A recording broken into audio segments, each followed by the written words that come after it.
Warning: this podcast may contain graphic and triggering content. Please listen at your own risk. Each individual struggle is different, and everyone's recovery and healing journey is different. Please reach out to a certified medical professional if you need help.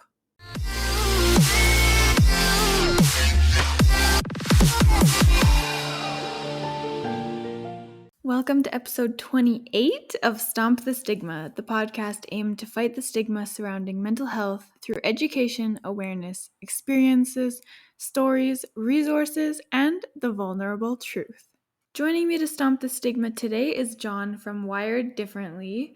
This is the first episode of a 3-part series because we had so much to talk about, and I think you guys will love these episodes.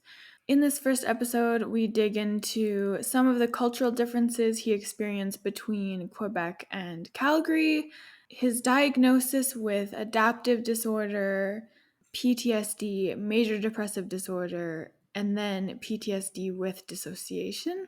Jon briefly explains all of his experiences and what happens to him when he is triggered, as well as the stigma that comes along with being in the military, being a police officer, or just a first responder.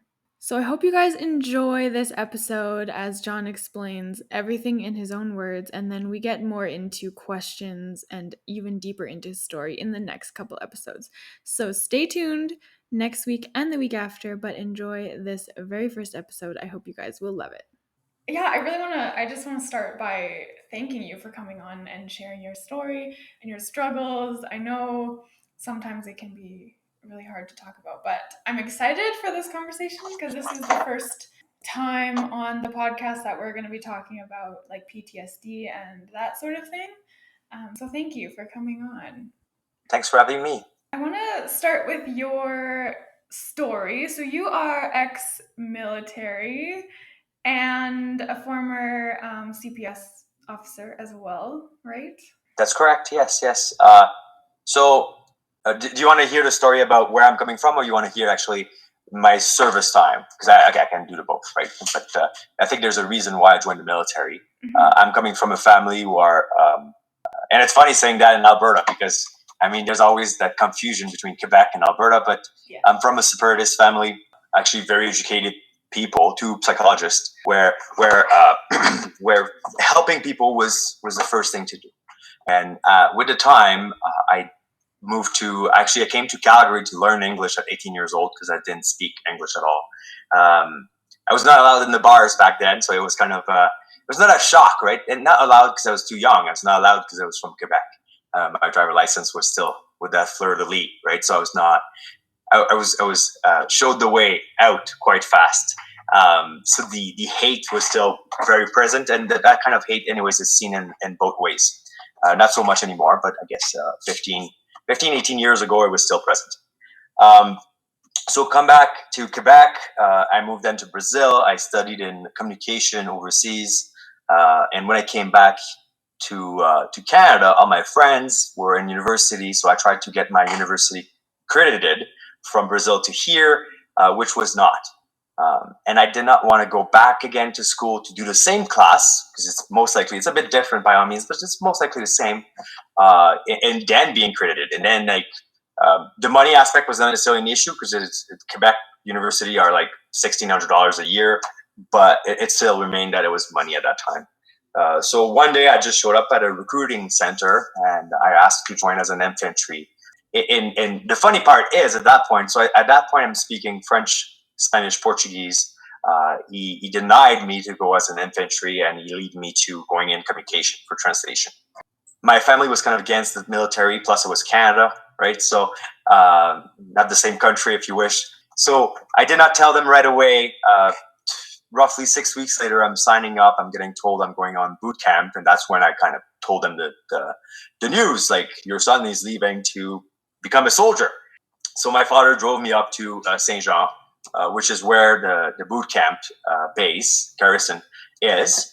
Dropped me off there, and that was kind of the start of my service, right? So I did 3 months there, and after graduating, I got posted into Ontario. I got roughly posted 12 times my 11 years career, and I was deployed as well in Iraq.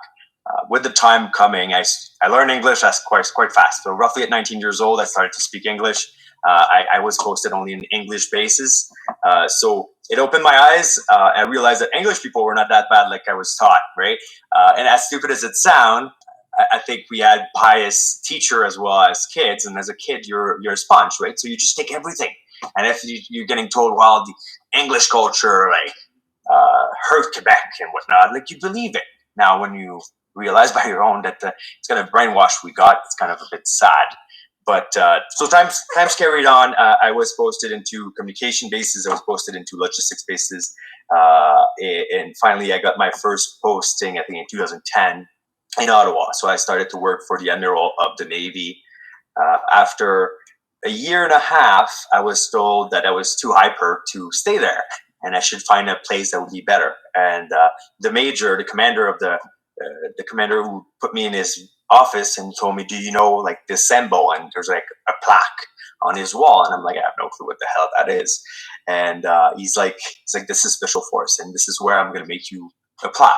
So I applied. I did all the hoops and loops, and I was finally selected. So my life kind of turned around at that point, because I was instructed that there's a top 3 priority was the mission, the unit, and the guys. So in the top 3, your family is not there. So this is when I started to realize what selfless personality or person who works in that kind of field, because you do not matter anymore. And it is not wrong, because you need to make a sacrifice for the rest of Canada to be safe, right?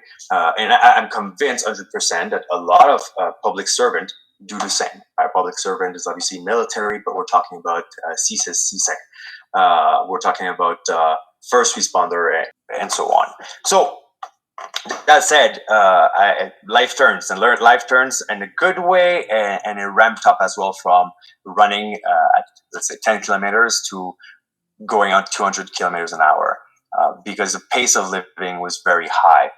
We did not have necessarily a schedule. It was not a job that was 8 to 4. It was 8 to until you're done. So at that point, my sleep kind of just started to go down from 8 hours to 4. And I was like, wow, I'm Superman. I can just function without sleeping, right? So did not know really what happened. I mean, we were involved into that shooting that happened in Ottawa. We were involved in various things. And like I said, Iraq came up because ISIS was doing some awful things. So 2015, while we're prepping my wedding, I'm being deployed. So I'm in Iraq. We are in plain clothes constantly. We're traveling within the city where we are, and we're packing. We're either the rental person, who get the food during the day, or if we have to get an engine for the car, that's what we're going, or parts for the car. We're fully aware that there's a possible danger in town, but it's part of the job, so we kind of embrace it. Upon my return, my wife had organized the wedding, so we finally get married eventually, and that was kind of again the eye opener, because my parents, as of now, still don't speak English. So we're in a wedding in Jamaica where the wedding is fully English, and I'm the person with the second mic who's translating everything, because beside those 2 persons, everyone speaks English. So there's still that kind of weird experience that goes through. So open that return, obviously, I still want to help people, but I want to work for my community directly. And that means is probably become a police officer or a first responder. I don't think that I think I've seen what I had to see in the military and gained what I had to gain. I don't really know what the police is. I don't really know what first responder is. And first and foremost, I don't know anymore what being a civilian is, right? If you don't follow the rules, the law, you're in deep trouble. And by rules is not being late. By rules is actually proper haircut, nice shaving. Boots has to be shiny. Respect is a big thing, right? So all of those little things is what I've been living in for the past 11 years. So jumping into a civilian life, I'm thinking I'm super tough, because I was in the military, I was in the army, I was deployed. So the civilian life will be easy. So I applied for the police. I applied for RCMP. Roughly 6 months later, I still have no news of what's going on with my application. One of my friends is in Calgary police, and he's like, we should apply. they're taking the French. They're taking the French in the military, guys. They like them. So for sure. So I applied, and 2 months later, I'm in Calgary. I'm doing all my testing, and I'm being told that I'm accepted. So I got the job. So I put my release in the military, and how it works, it takes roughly 6 months for an approval, and they're allowed to say no because I had signed a contract of 25 years. And if they say no, that means I'm stuck in the military, right? Because I kind of gave up that right of having the choice, right? And this is what the regular forces in the military is about. It's a sacrifice. And sacrifice is not necessarily sacrificing your own life, but it's sacrificing that freedom of saying, I do what I want when I want. So there I am. I'm accepted into Calgary Police. I'm waiting that 6 months to carry on to then move. So I moved to Calgary roughly September 2016. My wife stayed back in Ottawa meanwhile for the first 7 months because I had to do my course to become a police officer. And right off the bat, I can tell that I have some issues to adapt. Like what's going on with my brain? Apparently, I'm kind of rude or blunt, and people don't like it because I've been used to the military and I think it's a cultural aspect too, right? French people are very blunt, tell what they think, and English are more, I guess I would say, respectful in that way, right? They care a bit more about how you're going to feel about what I'm going to say. So I've been pulled off aside a few times saying, you cannot say that. This is just too blunt for people. They're not ready for this. Meanwhile, I've been used to this, right? Like if you're a moron, you're a moron, and that's okay, right? We're gonna work together. I just don't have to like you, but we have to work together to accomplish what we have to do. Now, what I realized quite fast in the civilian world is if you say that to a person, they're gonna have resentment, and they will not show up, right? They will not help you necessarily, which is kind of bad because we're on the same team. I don't have to like you, but we have to work together, right? Same with a hockey team, same with a football team. I'm sure they don't like everyone, but they need each other to accomplish that goal, that game.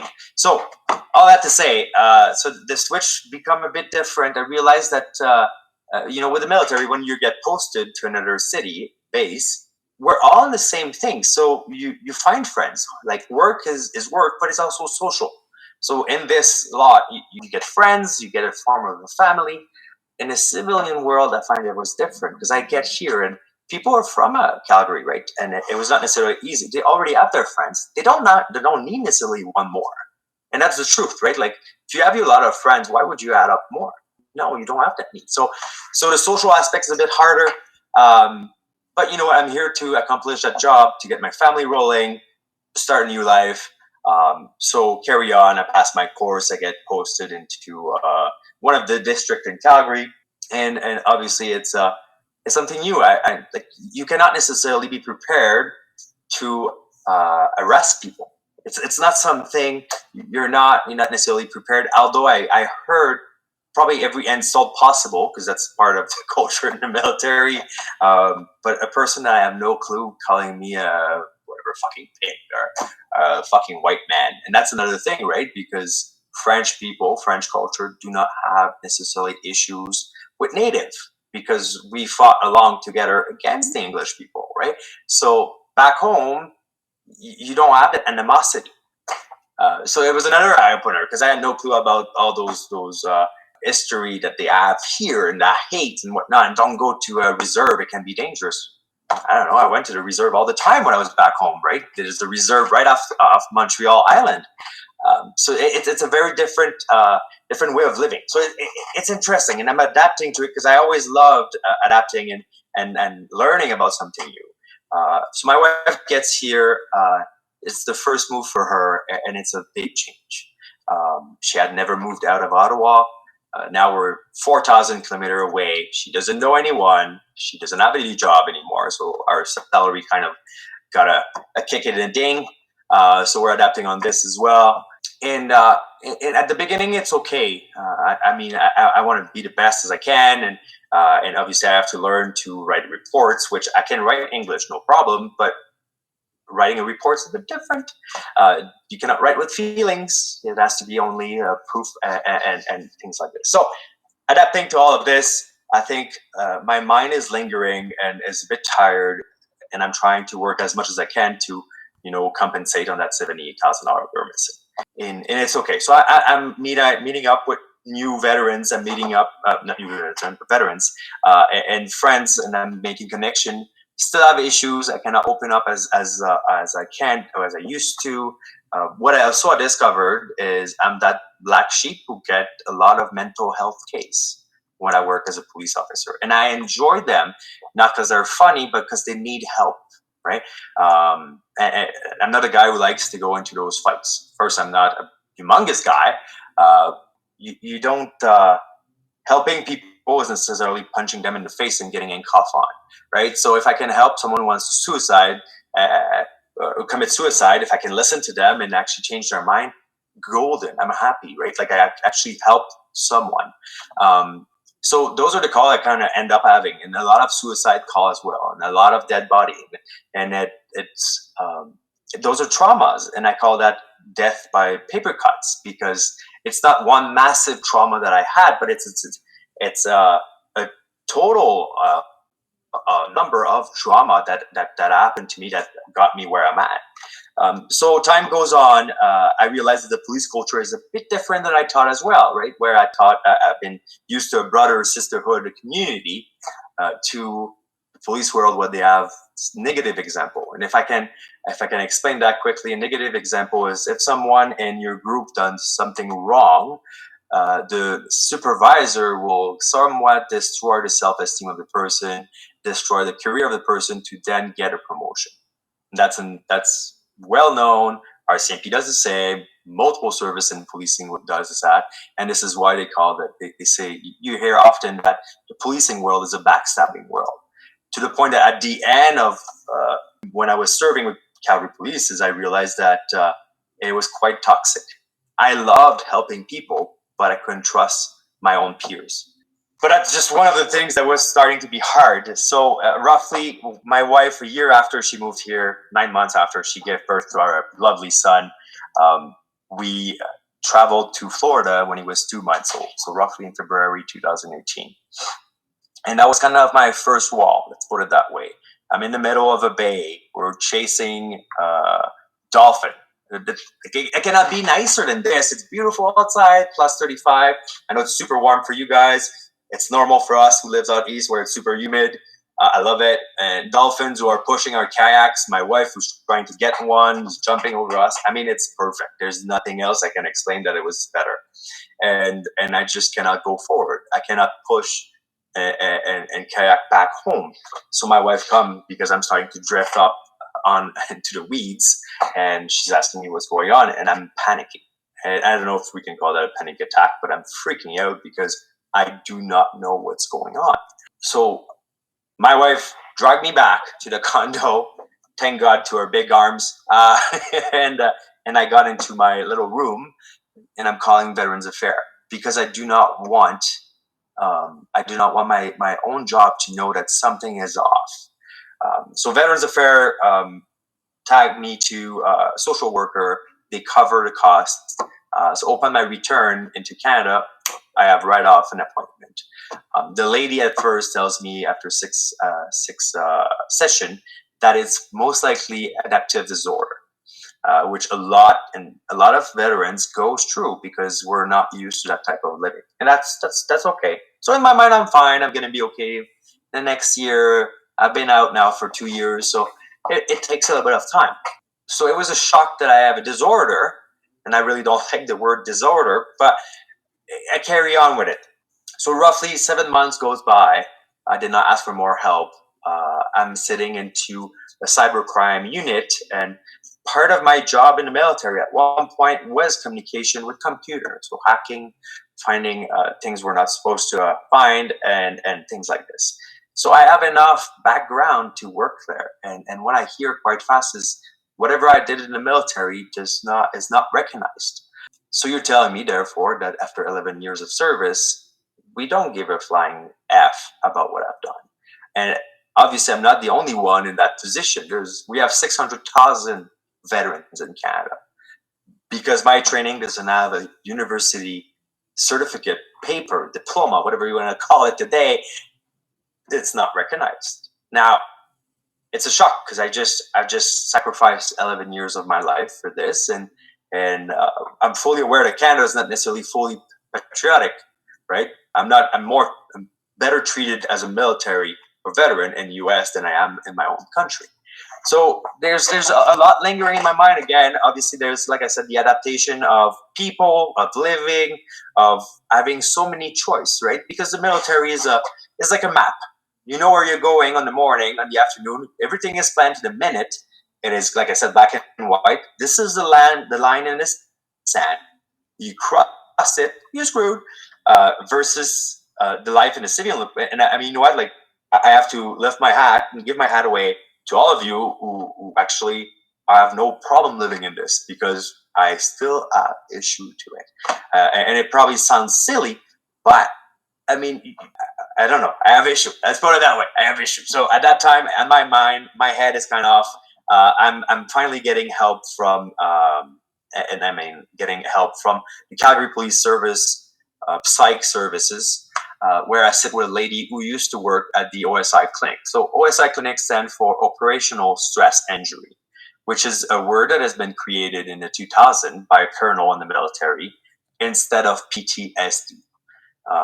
Because PTSD is getting more and more and more used, and OSI is just for first responder and military members, because you don't go operational usually as a civilian. You should not. So, which is good. So OSI Clinic is, I guess, professional into that matter. So she explained and she understands, and she's not surprised if I tell her what I've seen, which I've seen before with other psychologists, right? When I see the horrors that I've seen in the military, and they're like, that should not happen. Well, this is the reality of the world.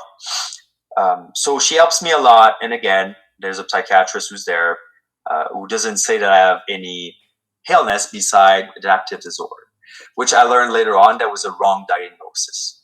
Time goes by, I see her weekly. It does help, but I don't know why. Every time I drive in Calgary, I'm extremely stressed, anxious. I feel I'm going to get attacked. And the reason being behind that is because I got into bad fights, right? I had an interaction with someone who actually stole my taser and tased me, and he was aiming for my neck. So funny enough, he was wearing a diaper. I mean, it's always those situations you don't expect that turns to be the worst. And like I said, I work for a service that I'm at the point where I don't really trust. Roughly 6 months later, after I started to do this, which was the last call that I remember, really, because at that time, now I'm sleeping 2 hours per night. So, and I still function in my head. I'm still Superman. Hell, I can do it all, right? I can be a dad, a husband, and sleep 2 hours a night. But what I don't realize is I pushed my family away. I worked over 350 hours of overtime over the summer. My wife, our relationship, I could call it roommate, and not by her choice. It's me who's pushing her away, not consciously, but this is what it is. My French went to the garbage to the point that at that time, my parents calling me, I could barely speak to them. My memory is decreasing. My patience is decreasing. I'm putting myself in harm's way. And I'll explain to you right away. The last call that I remember, it's a suicide call. I'm about to be done. There's roughly 45 minutes left to my shift. So I'm heading home to my district to do the rest of my admin that I have to do. So it's either tickets or reports or whatnot. So active man trying to kill himself. At that point, there's a knife and so on. So I drive like a moron, lights on and so on, sirens on. I even park on his grass, and firefighter are holding back a bit because we need to, as a police officer, to make this scene safe and secure. So I run in. His fiance is on the first floor. She's telling me roughly where the room is, and I discover a man who cut his two wrists, and there's roughly 3 liter of blood soaked into the mattress. So the first thing I do is I hold his two wrists because that's the only thing I know, right? Like it is first aid, if you wish. Hold his wrist. He comes back to himself, and I'm like, buddy, we're here to help you. I cannot call at that point my the firefighter to come in because my two hands are stuck on his wrist. And finally, I think they get in, they catch on. I'm busy. So they come in, they take over, and they start working on him. So the first thing I do is actually look at where is the knife. So I took the knife away. If there's any other firearms or weapons that I have to find. So I go into his closet. I just walk in and I find a uniform. So he's a correctional officer. So that hit home because it's part of the first responder, right? So it is, and it's not that a suicide of a civilian will not hurt me, but it hurts me because it's a uniform. So, okay, so he's one of us, right? That's the first thing that comes to my mind. So I call my supervisor, made him aware of it. As I move his uniform, I can see that he has ribbons. Ribbons are the small piece of cloth that we have to signify the signification of the medal we get with it. So I know those medals. Those are Bosnia. So he's been deployed in the 2000 and 1990s.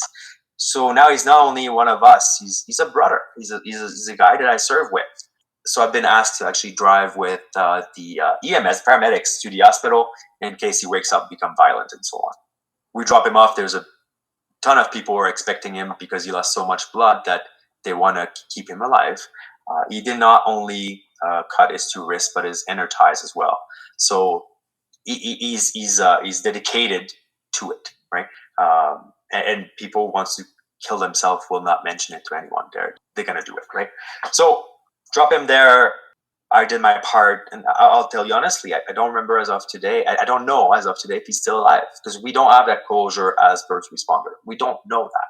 We played a taxi to the hospital, Uber driver, if you wish, 5-star, please. So a month later, date for date, I'm sitting in Calgary downtown in my little black and white cruiser, and for some odd reason, I cry, and I don't know why. I have not cried in years, if there's anything.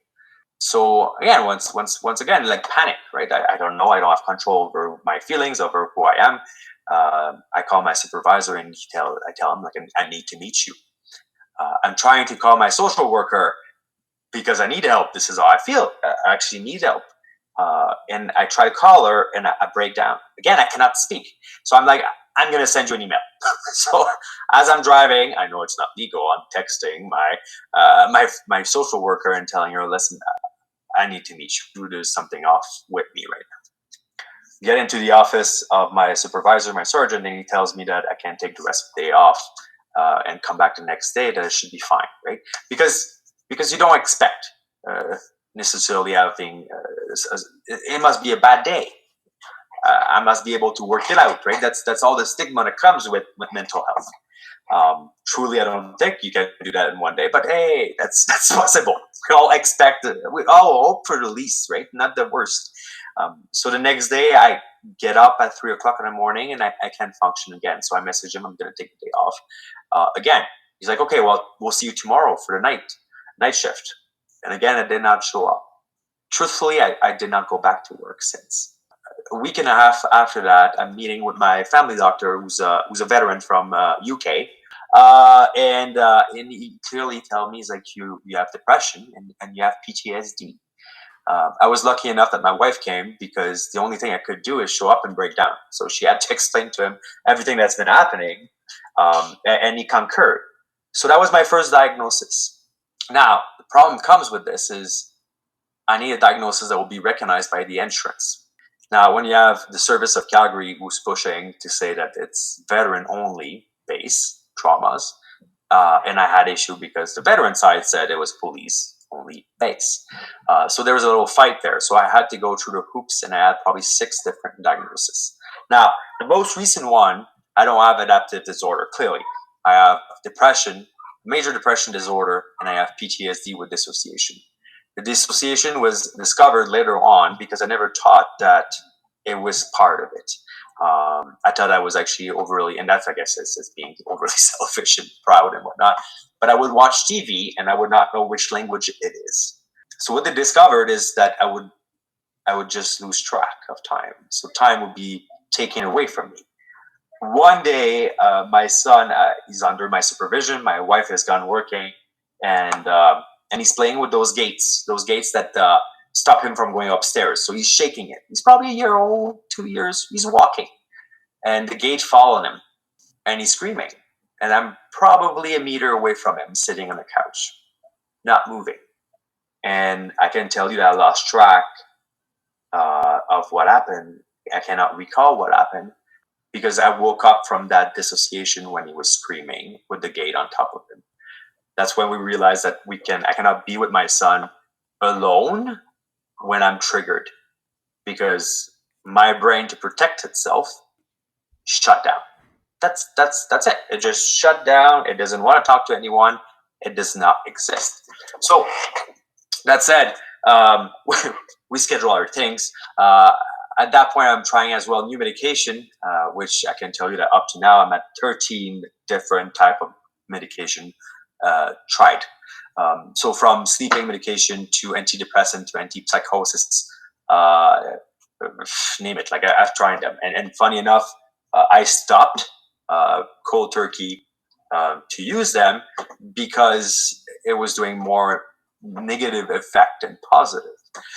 They put me into a treatment where I would have a magnetic shock to my brain daily, like 5 times a week for 18 minutes to wake up those neurons and so on. At first it worked, and 6 weeks later it started to not work, and then it started to do nothing. Meanwhile, I'm driving to Calgary every day, which creates many triggers, many stress, anxiety, and how I manage that is, I've been used to the fight, not flight, right? So the military taught me to go towards that war. The police taught me to go towards, crisis.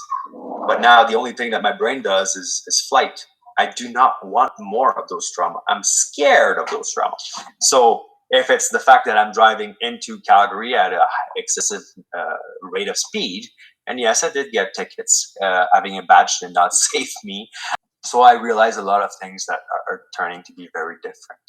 I realize that my wife as well kind of hate me because, and I don't hold that against her. I've been a stranger for so many years. We did not know what was going on. She just thought I couldn't care less about her. So obviously there's work towards the couple that has been done. My son, many children of people who has post-traumatic stress will develop anxiety disorder because they never know when that ticking bomb will blow out. And blow out, I don't hit my kid. Don't get me wrong. I'm not going to say that I hit my kid, but I get angry without a quarter of a second, split second. I get mad and I cannot control myself. Thankfully, we develop different skills. So if I know I'm going to get triggered, at home, I say the word pineapple. It sounds so silly, but I know I need to leave. And if my wife feels me that I'm going to blow out, she tells me pineapple. So I know I got to get out, because Hulk's going to come. And I don't turn green. So those things happen. And obviously the couple therapy kicks in as well. I have, as of now, and we're 2021, July, I have per week 2 treatment with a trauma treatment, which is sitting with my psychologist and going through EMDR, which is a green light that flashed in my face, and we're visiting all my trauma one by one, and trying to store them properly into my brain. And then I have an occupational therapist, and that's someone who's going to help me to restart doing my grocery, because I can tell you that I probably went to grocery store 3 times, 4 times in the past 2 years, because there's too many people, there's too many unknown. I feel like I'm going to get attacked. I also gained weight because I can tell you that last time I went to the gym, I tried to cool down on the treadmill walking. My heartbeat was at 183 walking, because in my mind, I'm going to get jumped. I'm going to get attacked.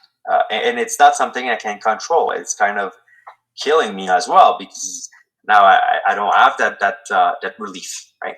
So I bought stuff at home to try to work out at home, but I don't have any motivation either, and that's part of the depression. So it was all about learning about this, and as well as I like to read, so I bought books trying to figure out what the hell is going on with me.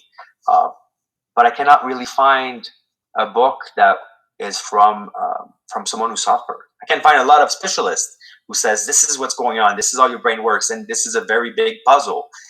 When truthfully, in the sickness, there's nothing rational to it. Nothing. I mean, I will give you the easy example. I always been good with small details, but the first 3 months that I got off, there's no blinds that were open in my house because I was afraid that people could see inside my house. I started to buy weapons, firearms. I didn't buy any ammunition because I knew it was kind of crazy what was going on. But, I went from 1, 2, 3, 4, 12, 18 firearms. And when I was like, I found that I had 18 firearms and my wife did not know all about them because I knew it was kind of wrong.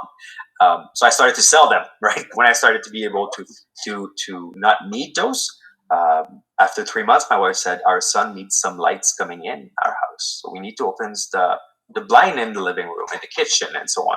So I started to just lock myself in my office. So that my office became a safe place. I would lock the door, I would stay.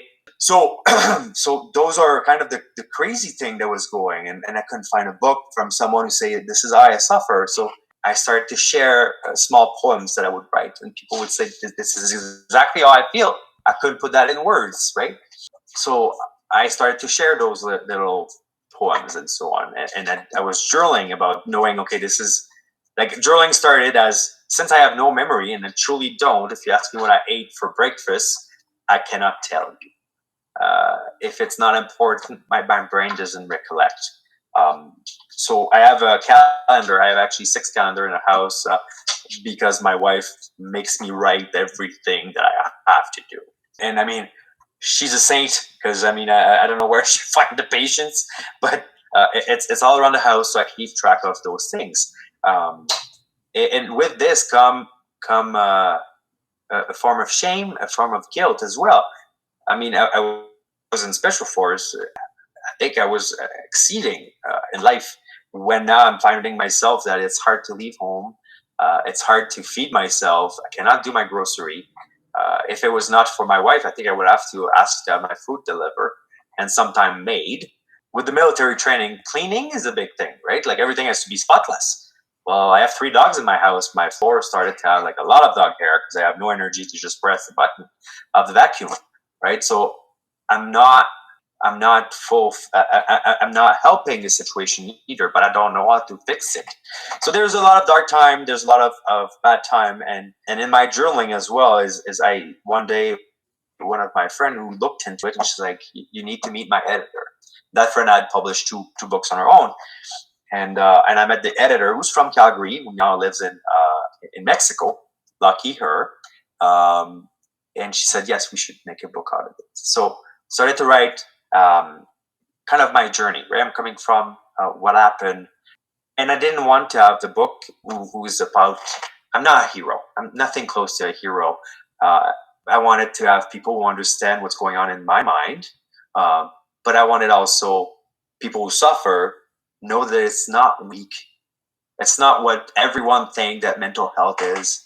I don't find it normal that when you go overseas, if you get blown up, right, and you're missing a limb, the person come back and society sees that person as a hero, right? Versus someone who comes back with the mental health, it is an invisible injury. Most of us are St. Thomas people, right? St. Thomas is the person who put his finger into the hand of Jesus.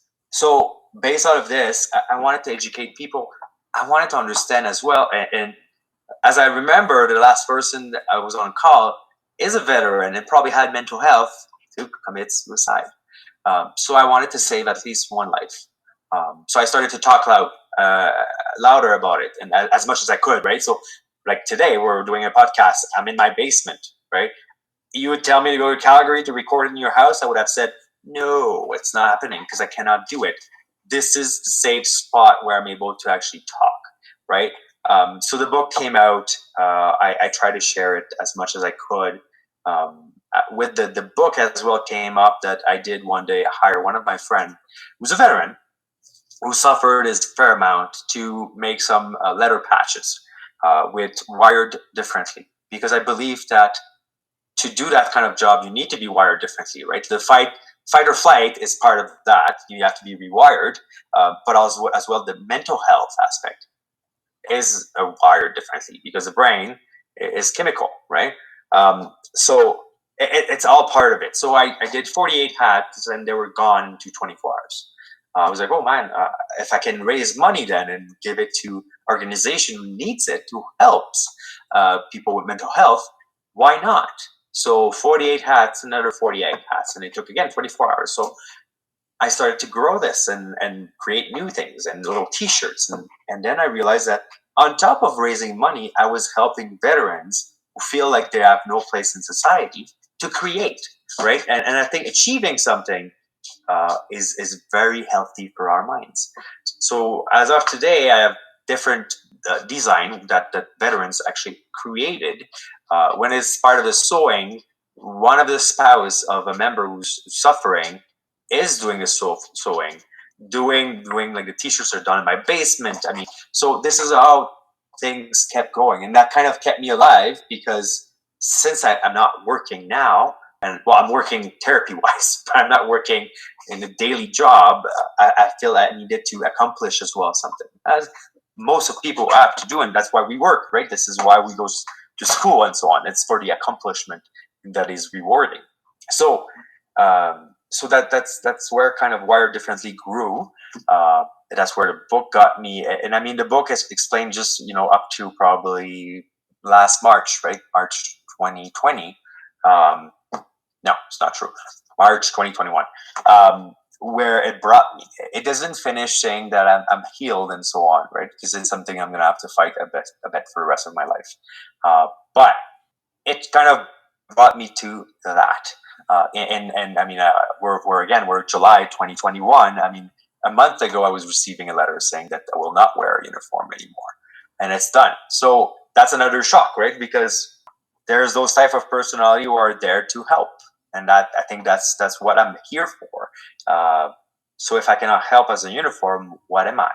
And that's the other thing that comes with it, right? I was a member of the Canadian Forces for 11 years. So all I knew, my personality, my self-identity was I'm part of the military. So it's not a one-person show. It's a group, right? So when I got out of the military, that was a big issue as well. Like, who the hell is Jon? I don't know. I've been working nonstop, and I did not do hobbies. I don't know what my hobbies is, and I still don't know what my hobbies is. So the writing is kind of a hobby, I guess, right? It's a therapy as well. But so rediscovering who I am and what I would like to accomplish now that I cannot do what I've known is a challenge, and is a fear that a lot of people who wear uniform who have PTSD are facing. I was talking to a dispatcher a week ago who's like, that's all I've done for 18 years of service. What am I doing tomorrow if I cannot be that? I don't know anything else. And truthfully, we do something else. We know something else, and the something else is helping each other. It is helping the community, but we just don't know how to transfer it anymore. So there's a big learning curve at that point, as well as learning about insurance, all those things works. Because when you're saying that your job kind of broke you, and I guess it's part of the job, but it's part of myself, right? Because I kind of ignore and avoid for so long the pain. There's a lot of factors. So I'm at the point where I'm doing those little things at the moment. I'm trying to become once again the father I should be, and the husband I should be, and then whatever the human in that society who has to bring something to the table as well. So it is a fight. It is a There's good days and there's awful days. There's days that I don't sleep, and I mean, I think I'm more in touch with my feelings than I used to be. But I guess it's part of the new me at that point, and not necessarily in a positive way, but this is the way that it has to be, right? So that's shortly, I guess, short. This is what my little story, I guess. In the future, what I'm hoping is actually just trying to help more people in the same way by just sharing my story or checking in on someone. And I'm not alone. I'm fully aware. Like I told you earlier, we're 600,000 veteran in Canada. How many first responder who are not first responder? Probably a lot, right? So I'm convinced that there's a lot of us who suffer at home. And you know what? I'm not stopping myself to just those uniforms, because I know spouses can suffer. I know random people will suffer from it, right? Trauma is trauma. And again, it's not a piss contest, right? The pain is the same. It hurts. It hurts badly. So yeah, so this is why I'm with you today, because I want to spread that words. And when I when I realized that I was invited, I was very grateful for it. Wow, that is an incredible story, and I think you are doing amazing things with your new, I guess, business you could call it, Wired Differently. That is amazing, amazing. I don't even know where to start now. There's like so many questions, so many things running through my mind. I'm curious how you're handling kind of that adaptation to what people would call normal life or society again. Like, do you still struggle to adapt to that life, or you've been kind of out of the military for long enough that you're used to it now? So I will always, I believe I will always be a soldier, right? Yeah. The Canadian anthem shows up, I'll stand up. I'm proud of my country, right? There's stuff like this.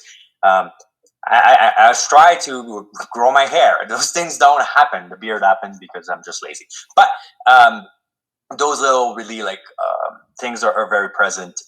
Showing up overly early, because in the military, if you're not 15 minutes in advance, you're late.